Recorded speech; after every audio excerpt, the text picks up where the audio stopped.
Let me ask you something. Does Christmas still thrill you? We all know the line from Oh Holy Night, a thrill of hope. But if we are honest, December can feel tiring. Traffic, long queues, Christmas parties every week, even Noche Buena planning can feel like a project plan.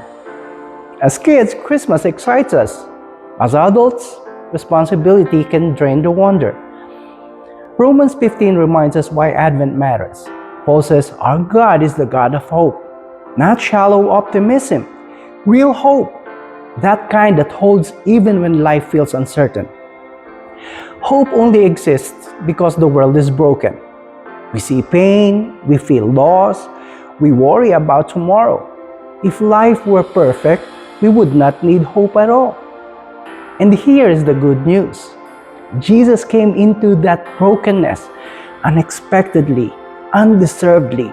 God stepped into our darkness. Emmanuel, God with us. Paul says God fills you with joy and peace as you trust Him, so you overflow with hope by the power of the Holy Spirit. This season, slow down, breathe, look beyond the noise. Jesus is your hope. He is still here, and that hope never runs out.